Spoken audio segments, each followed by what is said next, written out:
Firefighters watch from their fire trucks as wildfires continue to burn on Thursday near Calistoga, Calif. JC hung up. The death toll from a series of blazes in Northern California has reached at least 31 people, making it the deadliest week for wildfires in the state's history. Officials are warning that more deaths are likely. "We're moving into a recovery phase," Sonoma County Sheriff Rob Giordano said. "That is the reality part of it." Speaking late Thursday, Giordano said that 2 more bodies had been recovered as search teams moved into areas where people had been reported missing in the wake of the fires. "We have found bodies almost completely intact, and we have found bodies that were nothing more than ash and bones," Giordano said. His office released the names of 10 of the dead, all aged 57 or older, on Thursday. Among the dead was 75-year-old Carmen Barras, who died Monday in the Tubbs fire as she and her husband, Armando, tried to shelter in a swimming pool. The San Francisco Chronicle writes they held on through the long hours of the night until the flames that had destroyed the house on the forested cul-de-sac finally began to recede until the heat was no longer unbearable.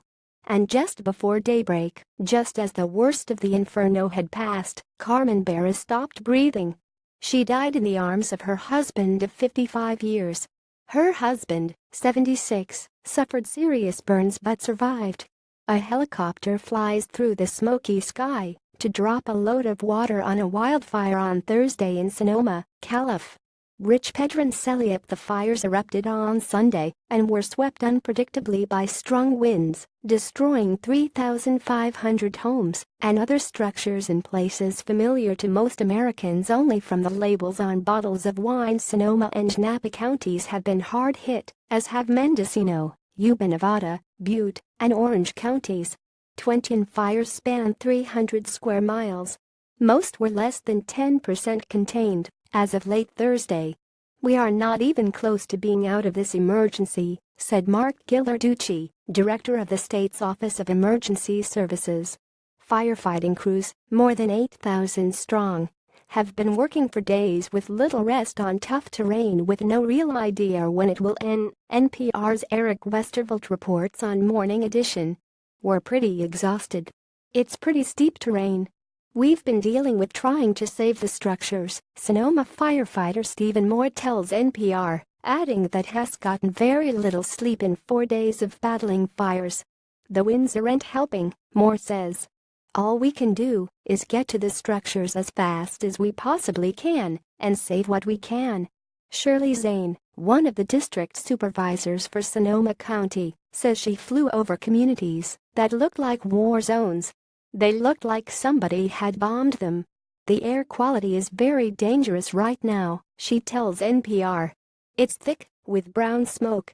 People cannot really go outside. It's really not safe. You see a lot of people going around with face masks." Wayne Peterson of Sonoma described the air as acrid. "I'm wearing the mask because I've been here 2 or 3 days now. I live here," Peterson was quoted by the Associated Press as saying. "It's starting to really affect my breathing and lungs, so I'm wearing the mask. It's helping." The San Francisco Chronicle writes 10 bodies recovered in the wreckage have been identified. The youngest of those victims was 57. Most of the others were in their 70s and 80s, Giordano said. The advanced ages of many of the deceased corroborated the suspicions of several survivors who described harrowing escapes without prior warnings and were skeptical that their elderly neighbors could have made it out. Giordano said it would be unrealistic to think there won't be more victims. Of the 1,100 people reported missing in Sonoma County since Monday, nearly 400 are still unaccounted for, he said.